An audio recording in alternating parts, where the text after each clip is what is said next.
فلا مضل له ومن يضلل فلا هادي له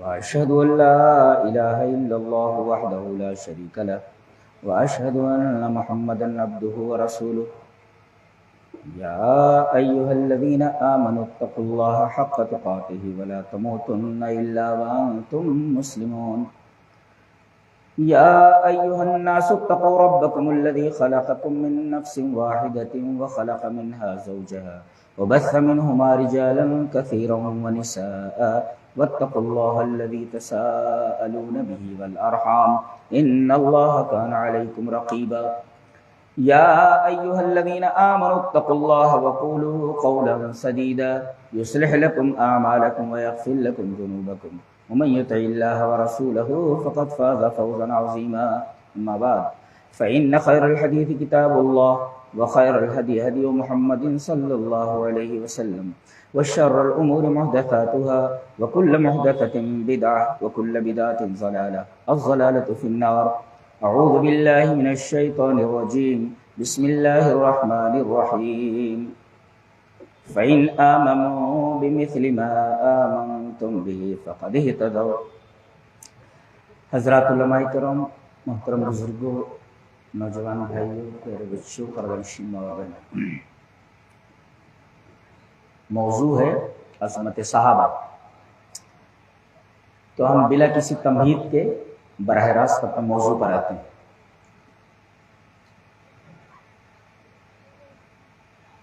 من هو الصحابی؟ صحابی کسے کہتے ہیں؟ چلیے سمجھیں. صحابی کی تعریف ہے من رأى او لقی النبی صلی اللہ علیہ وسلم بعد بعثته حال حیاته فی الیقظة فی سن التمئیز مؤمنا به ومات علی الاسلام. یہ صحابی کی تعریف ہے. جس نے نبی کو دیکھا، جیسے نبی وہاں کھڑے اور اس نے دیکھ لیا، یہ ہے رأى. یا اس نے نبی سے ملاقات کی ہو، نبی کی مجلس میں گیا ہو، بیٹھا ہو. دو، دیکھا ہو یا نبی سے ملا ہو.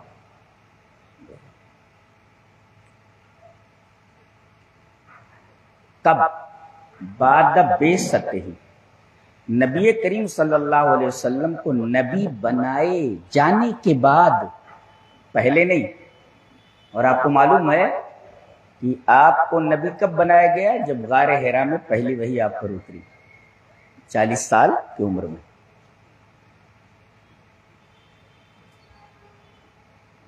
بعثت سے پہلے جن لوگوں نے دیکھا ان کے بارے میں یہ بات نہیں کی جا رہی ہے. نبی بنائے جانے کے بعد جس نے نبی کو دیکھا ہو یا ملا ہو نبی سے، ایک تو یہ ہو گیا بعد بعثت ہی. اور حال حیات ہی، نبی کی زندگی میں، نبی کی زندگی میں ملا. اب حضرت عیسیٰ علیہ السلام، ابھی ان کو موت نہیں آئی ہے، وہ آسمان پر اٹھا لیے گئے ہیں، اور معراج میں نبی کریم صلی اللہ علیہ وسلم سے ملاقات ہوئی ہے ان کی. تو یہ صحابی ہیں کہ نہیں؟ اس لیے کہ حال حیات ہی تو ہے نا، زندگی میں ملاقات ہو رہی ہے. محل خلاف ہے، اس میں اختلاف ہے، اس میں اختلاف ہے. بعض لوگ کہتے ہیں کہ وہ صحابی ہیں، بعض لوگ کہتے ہیں صحابی نہیں. تو یہ ہوا حال حیاتی. اور فی الیقظۃ، بیداری میں دیکھا ہو. خواب میں اگر کوئی نبی کو دیکھ لے تو وہ صحابی نہیں ہوتا. فی الیقظۃ، بیداری میں دیکھنا چاہیے اس کو. اور تیسرے فی سن التمئیز، اتنا چھوٹا بھی نہ ہو کہ وہ چیزوں میں تمیز نہ کر سکے، چیزوں کے درمیان تمیز نہ کر سکے. آگ اور انگارے، آگ اور کسی لال چیز کے درمیان تمیز نہ کر سکے. یہ آگ ہے یہاں، انگارہ، اور یہاں لال بال رکھا ہوا ہے. اب بچہ لال بال کو چھوڑ کر کے آگ میں ہاتھ ڈال دے رہا ہے. یہ تمیز نہیں ہے.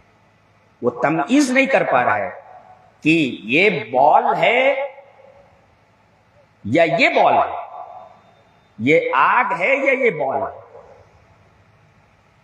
تو ایسی عمر ہونی چاہیے جس میں بچہ چیزوں کے درمیان تمیز کر سکے, فی سن تمیز.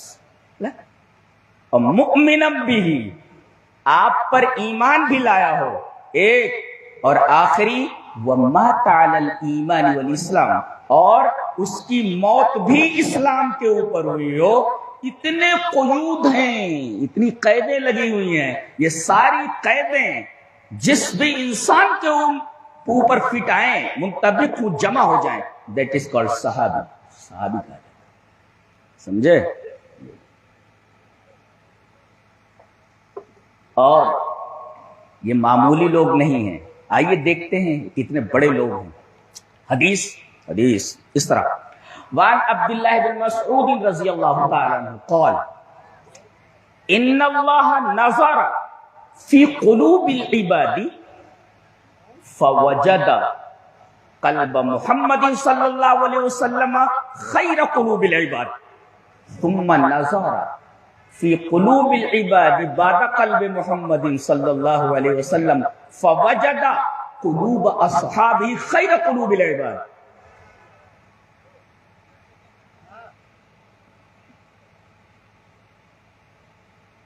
فجعلهم وزراء نبیہ یقاتلون علی الحق فما رأى المسلمون حسنا فهو عند الله حسن وما رأوا سیئا فهو عند الله سیئ. رواہ احمد فی مسندہ. حضرت امام احمد بن حنبل رحمہ اللہ اس حدیث کو ایسے ہی مسند احمد بلائے, پوری روایت پڑھ دی گئی. یہ بہت مشکل کام ہے, یہ بہت مشکل کام ہے. اس کو ذہن میں رکھنا, پھر ڈیلیور کرنا کار دارا بہت مشکل امر ہے. حضرت عبداللہ بن مسعود فرماتے ہیں کہ اللہ تبارک و تعالی نے اپنے بندوں کے دلوں کو دیکھا. دلوں کو نہیں, دلوں میں دیکھا. گلاس اور ایک ہے گلاس میں, یہ ہے گلاس اور یہ گلاس میں. تو ان اللہ نظر, اے بند کرو, بند ہٹا اس کو, ڈسٹرب مت کرو بالکل بھی,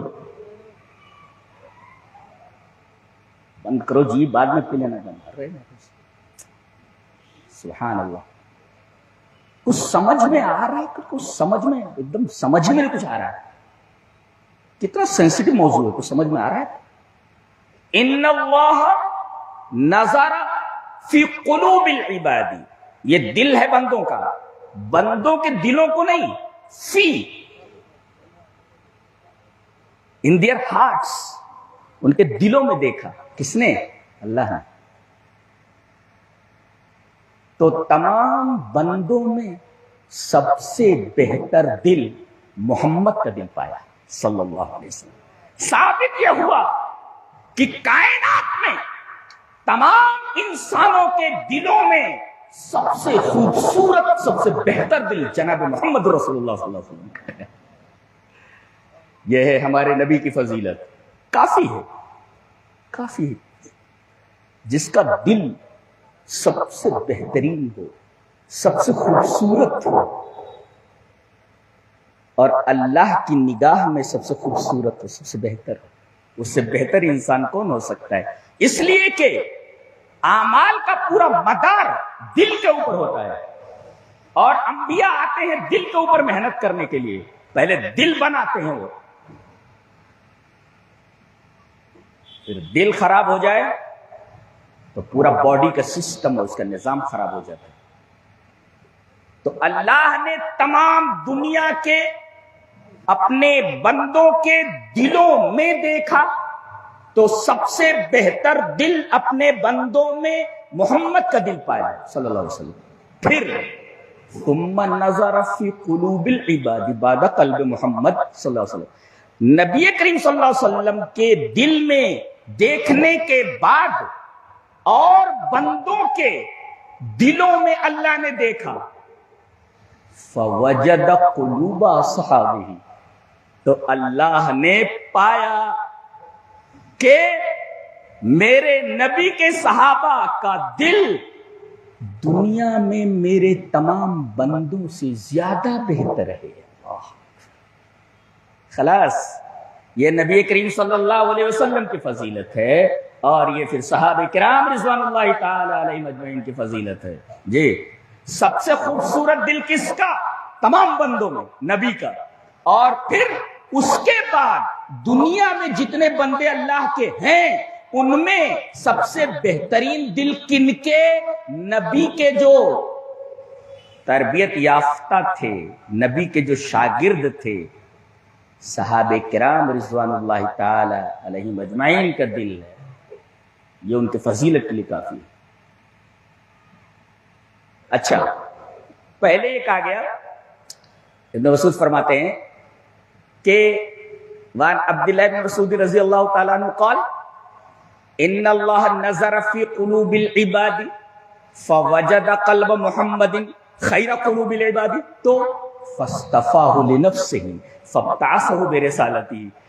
اللہ نے جب سب سے خوبصورت، سب سے اچھا دل اپنے نبی کا پایا، محمد کا صلی اللہ علیہ وسلم، تو آپ کو اللہ نے اپنے لیے خاص کر لیا. فاصطفاہ لنفسہ، استفا means to choice, to select. اپنے اللہ نے اپنے لیے خالص کرنا، اپنے لیے خاص کر لیا. استفا کا مطلب ہوتا ہے چنا ہوا. بہت ساری چیزیں یہاں ہیں، اب اس کے بعد میں یہ اٹھا لیتا ہوں، یہ اچھا، یہ کیا اچھا، یہ چوائس، سلیکٹ. تو اللہ نے اسے اپنے لیے سلیکٹ کر لیا، چن لیا. اور چننے کے بعد کیا کیا؟ کس لیے چنا؟ وجہ آ رہی ہے فابتعثہ برسالتی. جی فائے سببیہ، چن لیا کس لیے؟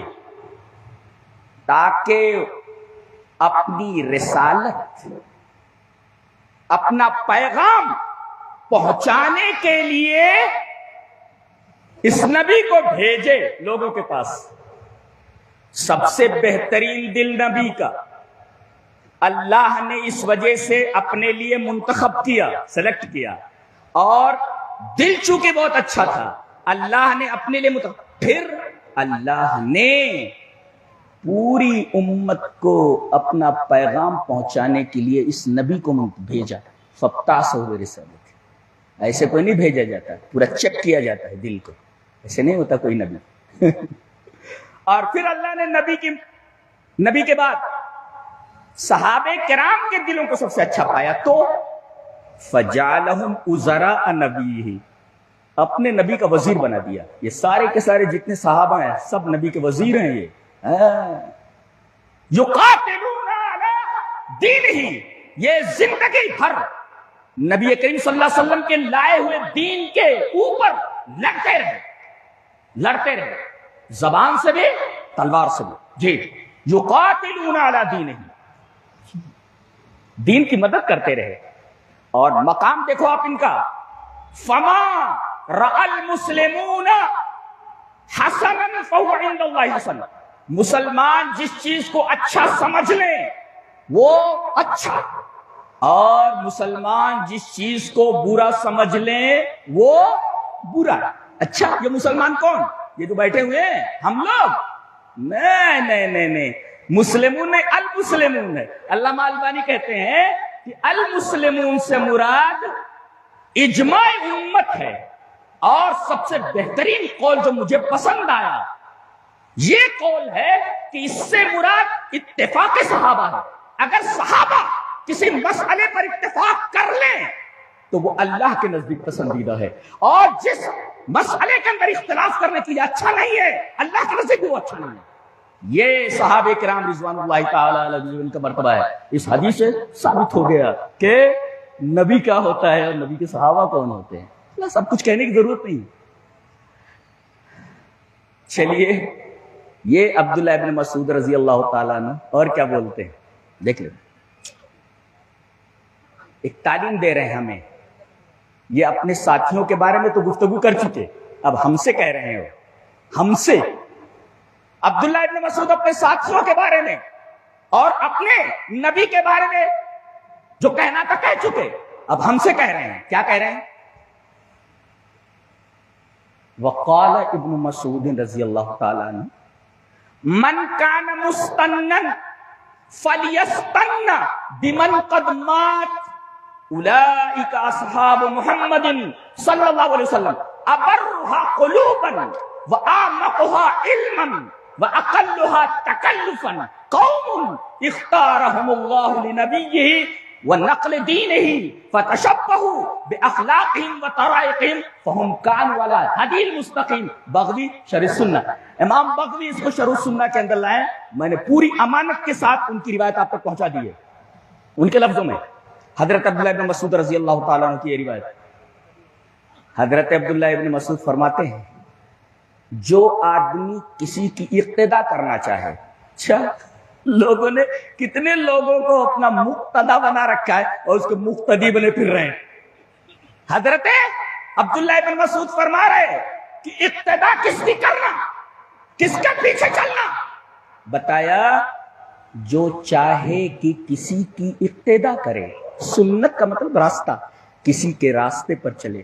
فَلْيَسْتَنَّ بِمَنْ قَدْ مَاتَ, جو لوگ مر چکے ہیں ان کے طریقے کو اپنائے, ان کو اپنا مقتدا. یہ کون ہے؟ یہ کون ہے جو مر چکے اور جن کے بارے میں حضرت عبداللہ ابن مسعود کہہ رہے ہیں کہ طریقہ اختیار کرنا ہو تو ان کا طریقہ اختیار کرو, ان کے پیچھے چلو. یہ کون لوگ ہیں جو مر چکے اور جن کا طریقہ اختیار کرنے کی دعوت دے رہا ہے عبداللہ ابن مسعود رضی اللہ تعالیٰ. کہا اولئک اصحاب محمد صلی اللہ علیہ وسلم, یہ محمد صلی اللہ علیہ وسلم کے صحابہ ہیں. اولئک اصحاب محمد صلی اللہ علیہ وسلم, یہ محمد صلی اللہ علیہ وسلم کے صحابہ ہیں. یہ اگر اقتدا کرنی ہو تو ان کی کرو. کہاں ہے مسلمان؟ ان کو چھوڑ کر کے کن کن کو پکڑ رکھا ہے تم نے اللہ کے بندو؟ صحابی تو بول رہا ہے جن کے دل سب سے اچھے ہیں نبی کے بعد اقتدا ان کی کرو, جن کے بارے میں گارنٹی دے دی گئی. اولئک اصحاب محمد, اللہ یہ مر چکے ہیں, اقتدا انہی کی کرو. یہ کون ہے؟ اصحاب محمد ہیں, صحابہ ہیں صلی اللہ علیہ وسلم, نبی کریم صلی اللہ علیہ وسلم کے ساتھ. کیسے تھے یہ؟ ابرہم قلوبا, ان کے دل بڑے نیک تھے. نیک دل لوگ, ان کے دل بڑے اچھے. وَآمَقُهَا عِلْمًا, اور سب سے گہرا علم رکھنے والا. ایک تو ان کا دل نیک اور دوسرا ان کا علم بہت گہرا. وہ کہتے ہمارے پیر صاحب یا ہمارے امام صاحب یہ بڑے گہرے علم ہیں, ٹھیک ہے, لیکن ان سے گہرے والے علم تو نہیں. یہاں تو کہا گیا آمَقُهَا عِلْمًا, سب سے زیادہ نیک دل, سب سے زیادہ گہرے علم والے. وَأَقَلُّهُمْ تَكَلُّفًا, سب سے زیادہ بناوٹ سے دور رہنے والے. پوری دنیا بناوٹ کے پیچھے بھاگ رہی ہے. بناوٹی مسلمان, بناوٹی فیک, کوئی کلسیدی نہیں ہے مسلمانوں کو. پوری دنیا میں لاج جوتے ان کا مقدر ہے, اس لیے کہ انہوں نے جو کہا تھا عبداللہ بن مسعود نے, من کان مستنن فلیستن بمن قد مات, جو صحابہ کرام کے طریقے پر چلے جو مر گئے. نہیں چل رہے ہو کھاؤ, یہ مصیبت تو تمہارے ہاتھوں کی لائی ہوئی ہے. تم علاج کہاں ڈھونڈ رہے ہو؟ مرض کچھ ہے, علاج کہیں ڈھونڈ رہے ہو؟ شرم نہیں آتی؟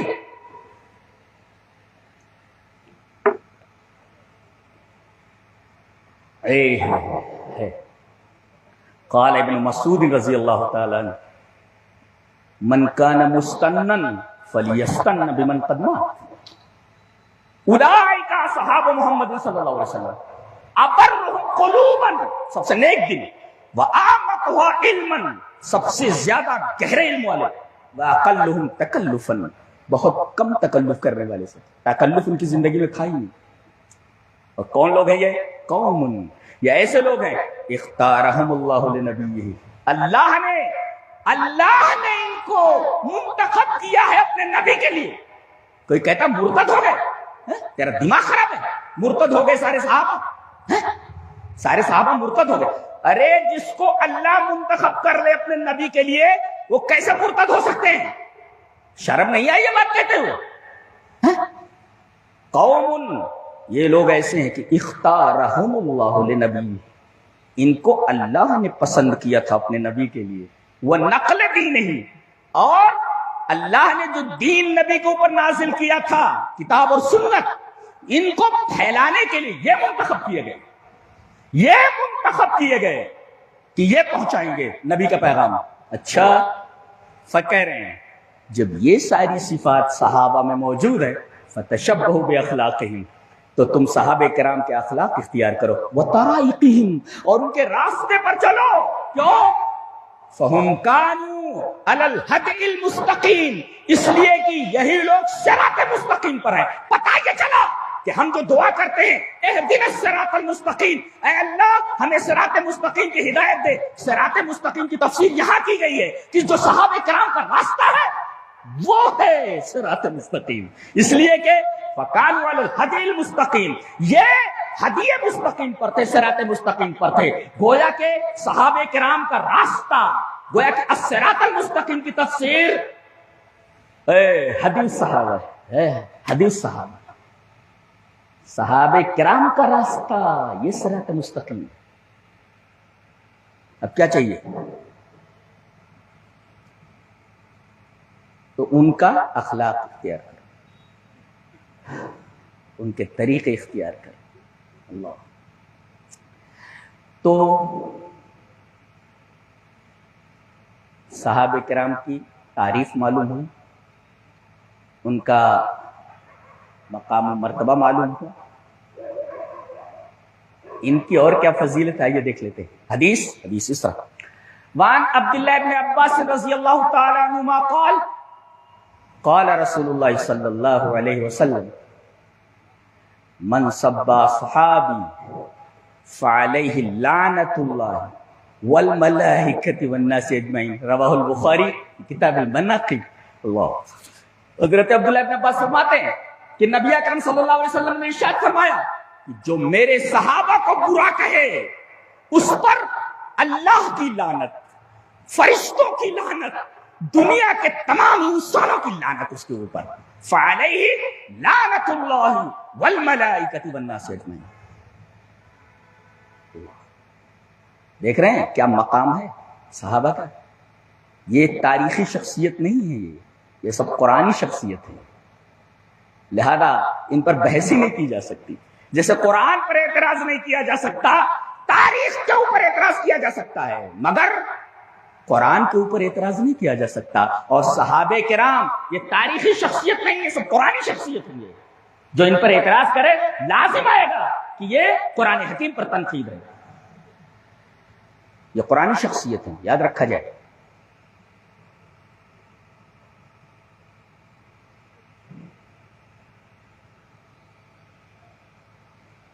ایک حدیث دیکھیں کتنی پیاری ہے، حدیث اس طرح، وعن عبداللہ بن عمرو بن العاص رضی اللہ تعالی عنہ قال قال رسول اللہ صلی اللہ علیہ وسلم لا یاتین علی امتی ما تعالی بنی اسرائیل حزم النال بالنال حتی ان کان منهم من اتى امه علانیۃ لکان فی امتی من یصنع ذلک وان بنی اسرائیل تفرقت على 72 ملة وتفترق امتی على 73 ملة كلهم في النار الا ملة واحدة قالوا ومن هي یا رسول اللہ قال ما انا علیہ واصحابی، رواہ الترمذی فی کتاب الایمان فی باب افتراق هذه الامہ۔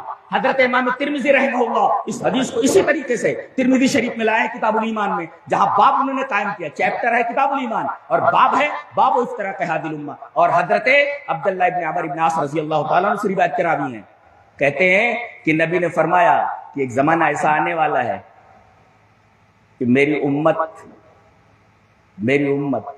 امت کے اوپر وہی کچھ آنے والا ہے جو بنی اسرائیل کے اوپر آ چکا ہے۔ فرعون کے ہاں غلامی کرتے رہے، بچوں کو کاٹ دیا جاتا تھا. کیا وہ تو معلوم ہے آپ کو. مسلمانوں کے اوپر وہی کچھ آنے والا ہے جو بنی اسرائیل کے اوپر آ چکا ہے. یہاں تک کہ وغیرہ وغیرہ. یہ جو ٹکڑا ہے بیچ میں من اتاؤمہ علانیۃ، علامہ البانی نے اس ٹکڑے کو ضعیف کہا، باقی حدیث حسن ہے. فرمایا وَإِنَّ بَنِي إِسْرَائِيلَ تَفَرَّقَتْ عَلَىٰ سِنْتَيْنِ وَسَبْعِينَ مِلَّةً. بنی اسرائیل 72 فرقوں میں بٹ گئے. وَتَفْتَرِقُ أُمَّتِي عَلَىٰ 73 مِلَّةً، اور میری امت ان کے کاندھے پر لات رکھ دے گی، 73 ہو جائیں گے. كُلُّهُمْ فِي النَّارِ، سارے کے سارے جہنم میں، إِلَّا مِلَّةً وَاحِدَةً، سوائے ایک ملت کے. قالوا ومن یا رسول اللہ، پوچھا گیا کہ اللہ کے رسول وہ ملت کون سی ہے، وہ راستہ کون سا، وہ کون لوگ ہیں، وہ کون لوگ ہیں وہ جو جنتی ہیں، فرقہ ناجیہ کون ہے. بڑا عجیب. آپ یہ کہہ دیتے جو میرے راستے پر چلے. ما کان علیہ، ما کان علی طریقی، ایسا بول سکتے تھے آپ. ما انا علیہ، جس پر میں ہوں، کافی تھا کہ جس پر میں ہوں بس وہی لوگ جس پر میں ہوں اس پر چلے تو کامیاب. نہیں کہا آپ نے، بلکہ یہ کہا ما انا علیہ واصحابی، ہے جس پر میں ہوں اور میرے صحابہ ہیں. اس کا مطلب اگر نبی کریم صلی اللہ علیہ وسلم کی سنتوں کو دیکھنا ہو، آپ کے راستے کو دیکھنا ہو، آپ کے طریقے کو دیکھنا ہو، اور جنت کا راستہ جو نبی نے بتایا ہو وہ پوائنٹ آؤٹ کرنا ہو، تو صحابہ کرام رضوان اللہ تعالی علیہم اجمعین کو دیکھو. یہ لوگ ہیں جس راستے پر یہ لوگ ہیں. ما انا علیہ واصحابی، جس پر میں ہوں کافی تھا. نہیں، ما انا علیہ واصحابی. اور یہیں سے فرق بتا دوں سنت اور بدعت کا. لے کر جاؤ گے لے کر. سنت کسے کہتے ہیں، بدعت کسے کہتے ہیں؟ سنت جو نبی سے محبت کرے نبی کی پسند کے مطابق، اور بدعت کسے کہتے ہیں جو نبی سے محبت کرے اپنی پسند کے مطابق. یہ بدعت ہے. یہ کیا بیٹھے ہوئے ہو بھائی، کچھ سمجھ میں آیا کہ نہیں آیا؟ میں کیا بولا؟ سنت یہ ہے کہ جو نبی سے محبت کرے نبی کی پسند کے مطابق.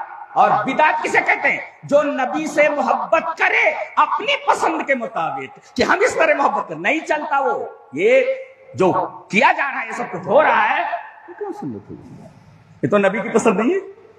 سنت کسے کہتے ہیں؟ پھر ریپیٹ کرتا ہوں. سنت کہتے ہیں، کوئی پوچھے کہ سنت کسے کہتے ہیں، بدعت کسے کہتے ہیں، تو سنت کی تعریف کیا کرو گے؟ سنت یہ ہے کہ نبی سے محبت نبی کی پسند کے مطابق. اور بدعت کسے کہتے ہیں؟ نبی سے محبت اپنی پسند کے مطابق. یہ فرق ہے. هذا فرق بین السنت والبدع. جی یاد ہو گیا کہ نہیں یاد ہو؟ پھر ریپیٹ کروں. سنت کہتے ہیں نبی سے محبت نبی کی پسند کے مطابق. اور بدعت کسے کہتے ہیں؟ نبی سے محبت اپنی پسند کے مطابق. آیا سمجھ میں؟ تو زندگی بھر نہیں بھولنا چاہیے سنت اور بدعت کی تعریف. ذہن کے نہا خانوں میں ڈال لو.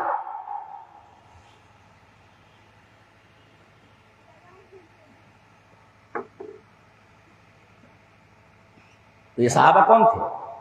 انہوں نے نبی سے محبت کی نبی کی پسند کے مطابق. تبھی تو اللہ کے رسول نے جوڑا ہے ما انا علیہ واصحابی، جس پر میں اور میرے صحابہ ہیں. یعنی انہوں نے مجھ سے محبت کی میری پسند کے مطابق، لہذا یہ سنت پر ہے، میرے طریقے پر ہیں. تو جس پر میں ہوں اسی راستے پر یہ لوگ ہیں. اور جو نبی سے محبت کرے اپنی پسند کے مطابق، ہادی بدعت. اس کو بدعت بولتے. کیا کیا طریقے ایجاد کر رکھے ہیں محبت کے.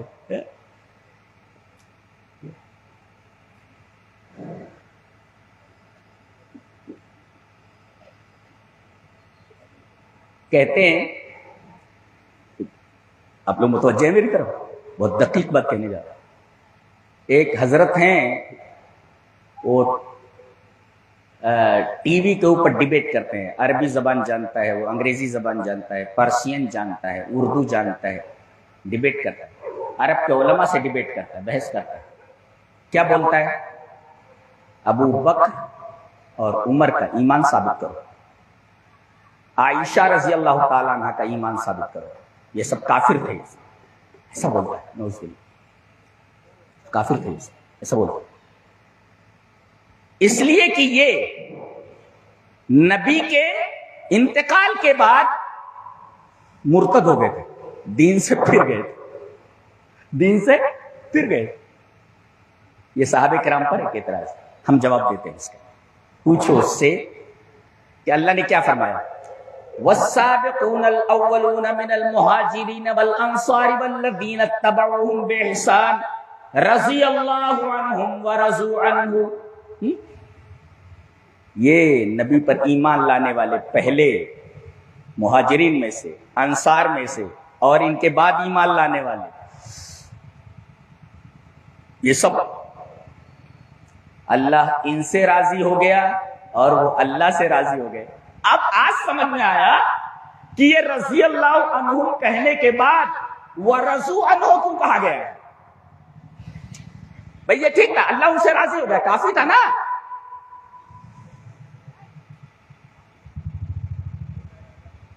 سمجھ میں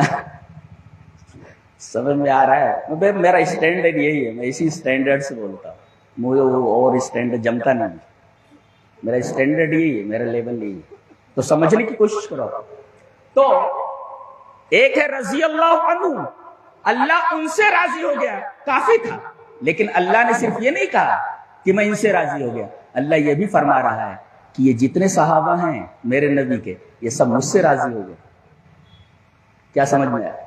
اللہ جس سے راضی ہو جائے وہ مرتد ہو سکتا ہے؟ سوال نہیں۔ اور چلو بھائی اللہ ان سے راضی ہو گیا مان لیتے ہیں، جبکہ ماننا نہیں چاہیے، چلو، لیکن جو خود اللہ سے راضی ہو جائے وہ مرتد کہاں ہو سکتا ہے؟ ارے بھائی اللہ ان سے راضی ہو جائے ٹھیک ہے، لیکن وہ اللہ سے راضی ہو تو جو اپنی رضا دے دے اللہ کو، وہ مرتد کیسے ہو سکتا ہے؟ مرتد تو ہو سکتا ہے جو اللہ کو اپنی رضا نہ دے، وہ مرتد ہو۔ چلو،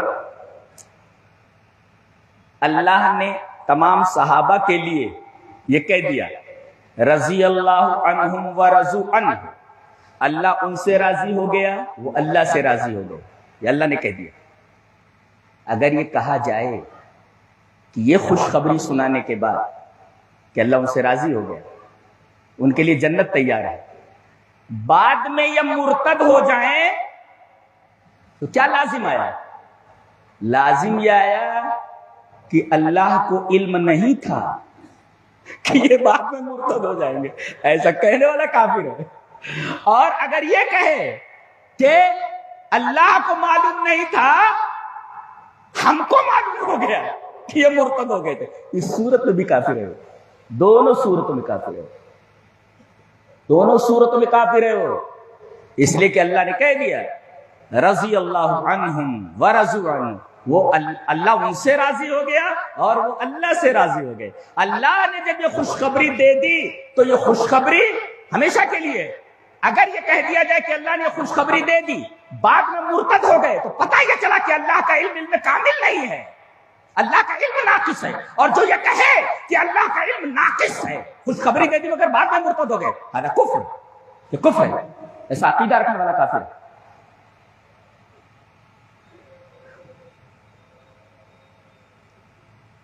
کہتے ہیں کہ ابو بکر کا اور عمر کا ایمان ثابت کرو، چلیے ثابت کرتے ہیں نا۔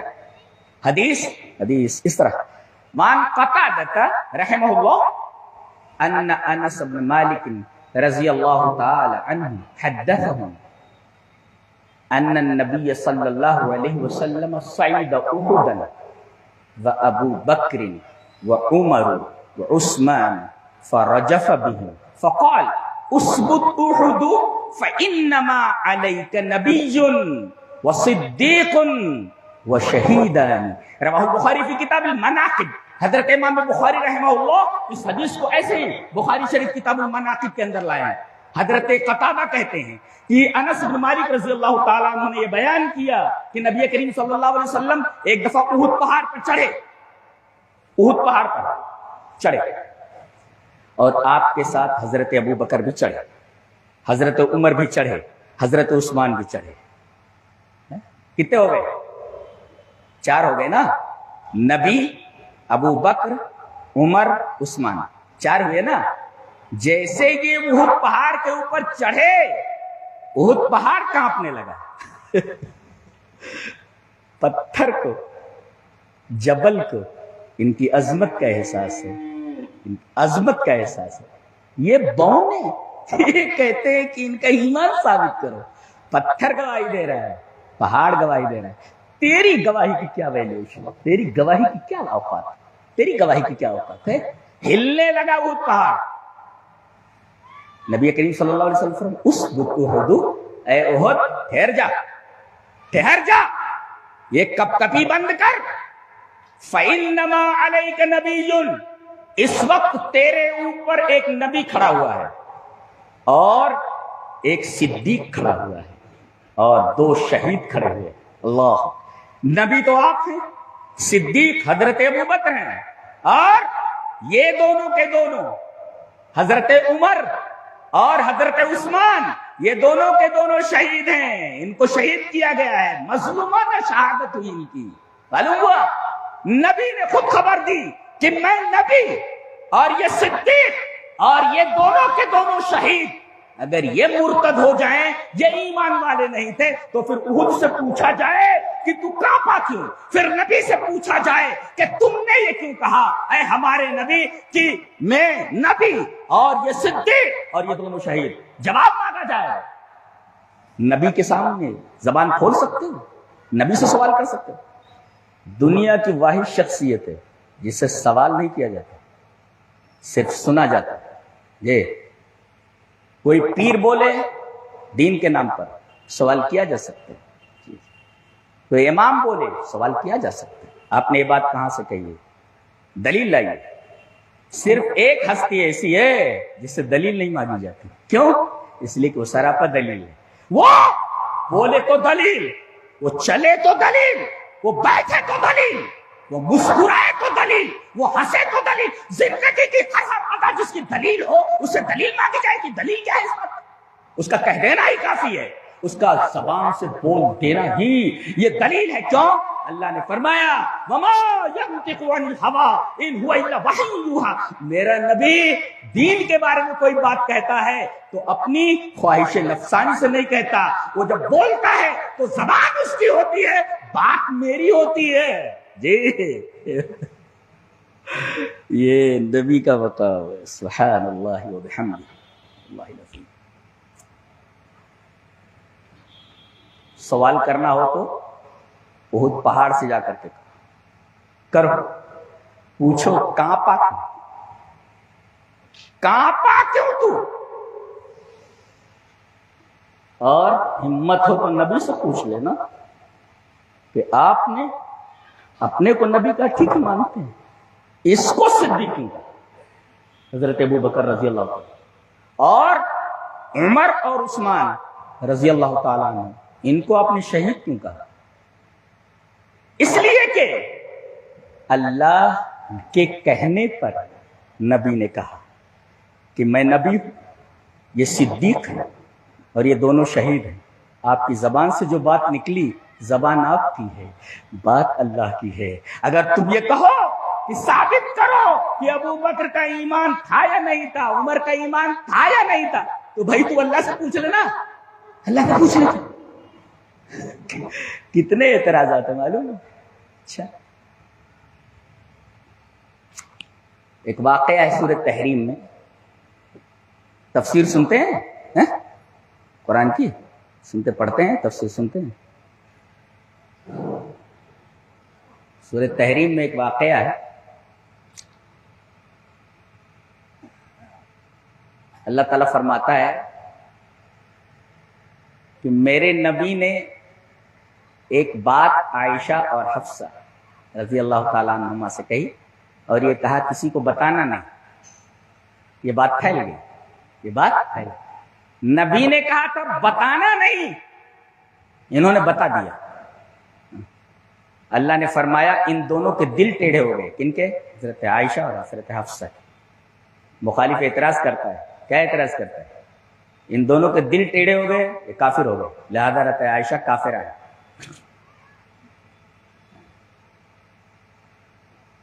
ایک نے اپنی بکری کا نام ہی یہ رکھ دیا تھا اور منگری سے مارتا تھا، منگری سے، اور نام لے لے کر کے حضرت عائشہ رضی اللہ تعالی عنہا کا مارتا تھا، بکری، بکری کا نام ہی رکھ دیا تھا اس نے، نعوذ باللہ، مارتا تھا۔ کہتے ہیں کہ قرآن نے کہا ان کے دل ٹیڑھے ہو گئے۔ اچھا، دل ٹیڑھے ہونے کا مطلب کیا ہوتا ہے؟ کافر ہو گئے؟ یہ کہاں لکھا ہے؟ دل ٹیڑھا ہونا ایک گناہ ہے، خطا ہے۔ ہم صحابہ کرام کو معصوم من الخطا نہیں مانتے، نبی معصوم من الخطا ہوتا ہے، ان سے خطا ہو جاتی ہے، جی خطا ہو جاتی ہے۔ اور جانتے ہو شرک تو بڑا گناہ ہے، یہ ایک گناہ اور بھی بہت ہے۔ جیسے وہاں شرک کے لیے کہا گیا کہ اس کا ٹھکانہ جہنم ہے، ایک اور چیز بھی ہے جس کا ٹھکانہ جہنم ہے، ڈائریکٹ کہہ دیا گیا، اور ساتھ میں یہ بھی کہہ دیا گیا کہ اللہ کا غضب اس کے ساتھ ہے۔ چلیے پڑھ لیتے ہیں غور سے، ہیں پوری طرح متوجہ ہو جاؤ تو سمجھ میں آئے گا، ورنہ سمجھ میں نہیں آتا۔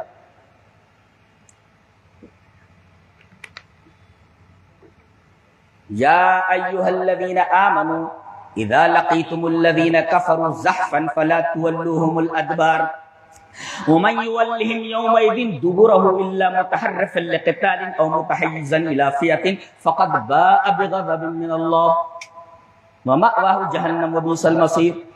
اے ایمان والو، جب دشمن کے تم مقابلے میں ہو تو بھاگنے کی اجازت نہیں، لا لا بھاگ نہیں سکتے تم، پیچھے پلٹنے کا سوال ہی پیدا نہیں ہوتا۔ ولا تولوا، پیچھے اب بھاگ نہیں سکتے آپ، اور جو بھاگے، ہاں چند حالتوں میں آدمی پیچھے ہٹ سکتا ہے، چند حالتوں میں کوئی حکمت عملی، جنگی حکمت عملی تو پیچھے ہٹ سکتا ہے، وہ بتائے گا متحرفا لقتال اور متحیزا الی فئہ، وہ حکمت عملی۔ اگر کسی حکمت عملی کے بغیر بزدلی یا کسی اور چیز کی وجہ سے بھاگا تو فقد باء بغضب اللہ، اللہ کا غضب اس کے اوپر آ جاتا ہے، اللہ کا غضب اس کے اوپر آ جاتا ہے۔ ایک تو اللہ کا غضب آیا، ومأواہ جہنم، اور اس کا ٹھکانہ جہنم ہے، وبئس المصیر، اور یہ بہت برا ٹھکانہ ہے۔ واضح؟ لیکن اس تاکید کے باوجود کہ جنگ سے بھاگنے والا جہنمی ہے، صحابہ کرام میدان احد میں 13 کے علاوہ سب بھاگ پڑے، سب بھاگ پڑے، 13 صرف رہ گئے۔ اور ایک نکتہ بتاؤں تو ان 13 میں سے حضرت ابوبکر صدیق، حضرت عمر اور حضرت علی ہیں، تینوں ڈٹے ہوئے ہیں نبی کے ساتھ، کہتے ہیں ان کا ایمان ثابت کرو۔ لیجئے جناب، اتنے کریٹیکل سچویشن میں یہ آدمی بھاگے نہیں ہیں، یہ بھاگے نہیں دونوں۔ کیسے کہہ سکتے ہو کہ جہاں جان جانے کا خطرہ تھا وہ نہیں بھاگے نبی کو چھوڑ کر کے؟ تم کہتے ہو کہ ان کا ایمان ثابت کرو، تمہیں حیا نہیں آتی؟ تم تاریخ سے نابلد ہو، شرم نہیں آتی؟ تم کہتے ہو کوئی ابو بکر اور عمر کا ایمان ثابت کرو، اتنے کریٹیکل سچویشن میں جہاں جان خطرے میں ہے یہ بھاگ نہیں رہے وہاں سے۔ تو 13 میں سے 3 یہ تھے، بقیہ سب بھاگ پڑے۔ جی اب جو نکتہ بتانے جا رہا ہوں، گانٹھ باندھو، اس لیے کہ وہ ہماری زندگی سے متعلق ہے۔ کان کھلے ہوئے ہیں تو بیان کرتا ہوں۔ کیا؟ ان الذین تولوا منکم یوم التقى الجمعان انما استزلهم الشیطان ببعض ما کسبوا ولقد عفا اللہ عنہم۔ کیا بات ہے! بے شک وہ لوگ جو میدان احد میں جنگ سے بھاگ گئے، بھاگ گئے، جانتے ہیں یہ بھاگے کیوں؟ بھاگے کیوں؟ ایک وجہ، بہت غور سے ہیں، بھاگے کیوں؟ انما استزلهم الشیطان، شیطان نے ان کو پھسلا دیا تھا۔ زل یزل مانے پھسلنا، اور استزل مانے پھسلا دینا، پھسلا دینا۔ پلوٹی ماٹی رکھ دی، کہوں لائے کہ پلوٹی ماٹی ہے، اور لے کے موٹر سائیکل آوت رہا اور پھسل گلے کے گر گیا۔ تو یہ پلوٹی ماٹی جو رکھیس، پھسلے والی ماٹی جو رکھیس، یہ شیطان تاکہ موٹر سائیکل لے کے پھسل جائے گر پڑے. تو انما استزلهم الشیطان، شیطان نے ان کو پھسلا دیا. اچھا کیوں بھائی؟ ایک گود کا ہے لاگا، صحابہ کو پھسلا دیا اس کی اتنی اوقات شیطان کی کہ صحابہ کو پھسلا دے کہ گر پڑے، میدان جنگ چھوڑ کر بھاگے. کہ ہاں اس کو ایک چیز مل گئی صحابہ میں، کیا؟ بے باز ما کسبوا، ان کی بعض غلطیوں کی وجہ سے. صحابہ نے غلطی کی تھی، کیا؟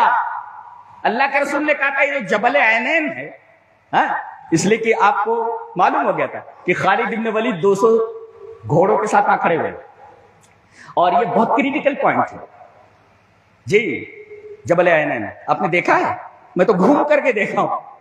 اور جہاں دونوں فوجیں آمنے سامنے تھی، جمع من المشرکین و جمع من المؤمنین، التقى الجمعان، دونوں جگہیں دیکھ. تو جہاں مسلمان پوزیشن لیے ہوئے تھے، آج کل کیا کرتے ہیں؟ افغانی کلمجی بیچ رہے ہو. ہم یہاں تک آ گئے، ہاں کل گھر کے سامان بیچ رہے ہو. یہ زیرہ ہے، یہ ہلدی ہے، یہ چاول ہے، یہ بیچے جا رہے. کہاں جہاں نبی نے پوزیشن لی. وہ کہتے نہیں ہے اللہ اکبر، اونٹ رے اونٹ تیری کون سی کل سیدھی. کوئی کل سیدھی ہے ہماری؟ کوئی کل سیدھی نہیں. جب ہم قرآن و حدیث کے آئینے میں اپنے آپ کو دیکھتے ہیں تو لگتا ہے کہ ہم لوگ صحابہ کرام کے طریق پر ہیں، لگتا ہے. تو آپ نے فرمایا 50 سواروں سے کہ دیکھو یہ 50 یہاں پر متعین ہو اور نگاہ میں رکھو، ہم میدان جنگ میں ہیں موجود، اور کوئی نیچے نہ اترے، کوئی نیچے نہ اترے. یہ نبی کا حکم تھا. اللہ. اب جب ادھر مشرکین کو شکست ہو گئی، وہ بھاگنے لگے اور مسلمان ان کا مال غنیمت لوٹنے لگے، انہوں نے آواز لگائی الغنیمہ الغنیمہ الغنیمہ الغنیمہ. دنیا آ گئی پیچھے. ہوتا ہے، فطرت ہے انسان کی، تقاضائے بشریت، چاہے صحابی ہو کیوں نہ. اب ایک تو انہوں نے نبی کی نافرمانی کی جی، یہ اتر آئے نیچے. جو بچے تھے ان کو حضرت خالد بن ولید نے صاف کر دیا، سر قتل کر دیا. سر بقیہ سب نیچے آ گئے، پوزیشن کمزور ہو گئی. وَلَا تَنَازَعْتُمْ فِي الْأَمْرِ، آپس میں اختلاف ہوا. جو کمانڈر تھے انہوں نے کہا کہ دیکھو نبی نے کہا نہیں اترنا ہے، تم لوگ اتر رہے ہو. نہیں وہ اس وقت کی بات ہے، جب جنگ کا فیصلہ نہیں ہوتا. تو جنگ کا فیصلہ ہوگا تو بھاگ رہے ہیں. اختلاف ہوا. وَلَا تَنَازَعْتُمْ فِي الْأَمْرِ، تو اختلاف نہیں کرنا. آج پوری دنیا کے مسلمان اختلاف میں مبتلا ہیں اختلاف میں مبتلا ہے، اور کہتے ہو کہ ہمیں بلندی مل جائے، سر بلندی مل جائے. That is impossible. کیسے؟ تم نے آپس میں اختلاف کیا. دوسرے وَعَصَيْتُمْ، تم نے نافرمانی کی اللہ کے رسول کی. ایک نکتہ بتاؤں، ایک غلطی ہوئی نبی کی نافرمانی کی، اترنا نہیں اتر گئے. ایک غلطی ہوئی معلوم ہے، اور ان کو اتنی بڑی سزا دی گئی، اتنی بڑی سزا دی گئی کہ جیتی ہوئی جنگ ہار گئے. اتنی بڑی سزا دی. ہم دنوں رات اللہ کے رسول کے احکام کی نافرمانی کر رہے ہیں، تو ہمارے اندر کوئی سرخاب کا پر لگا ہوا ہے. اس قانون کے دائرے میں وہ لوگ بھی آئے جنہوں نے اپنا سب کچھ نبی کے لیے قربان کر دیا. ان کے لیے بھی قانون نہیں بدلا. کچھ سمجھ میں آ رہا ہے میں کیا کہہ رہا ہوں؟ ان کے لیے قانون نہیں بدلا کہ اگر نبی کی نافرمانی کرو گے اس طریقے سے تمہیں ہرا دیا جائے گا، جیتی ہوئی جنگ ہار جاؤ گے نبی کی نافرمانی کر.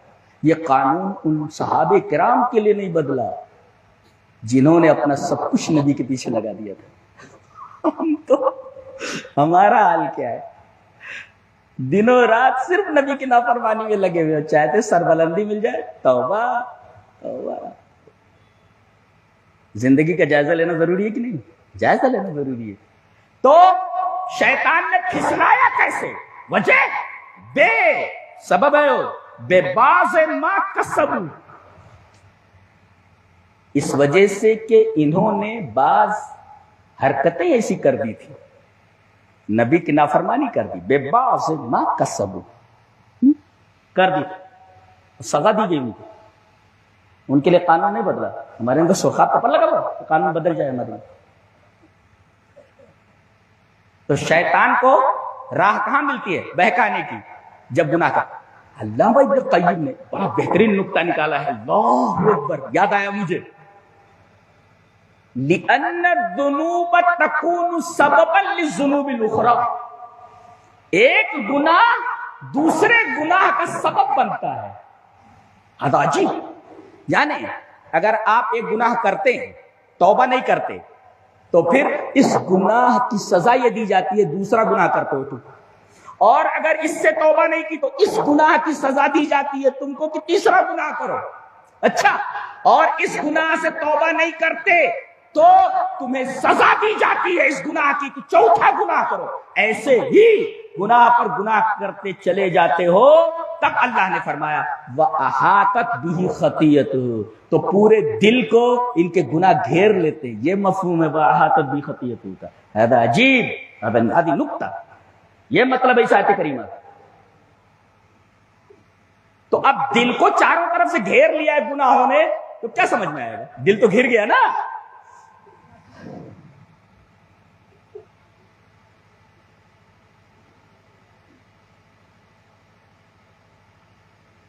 ٹائم ختم ہو رہا ہے کہ ہو گیا ہے؟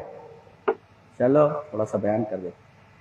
حساس موضوع کے لیے وقت ہونا چاہیے نا، حساس موضوع کے لیے وقت ہونا چاہیے۔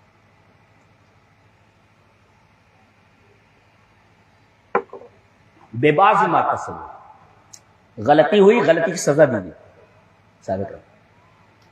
تو ہمیں جو سزا دی جاتی ہے کہیں ایسا تو نہیں ہم نے کوئی غلطی کی ہے اور پھر ہم نے توبہ نہیں کی، پھر دوسرا گناہ، ہم نے توبہ نہیں کی، تیسرا گناہ، ایک گناہ کی سزا دوسری گناہ، دوسرا گناہ۔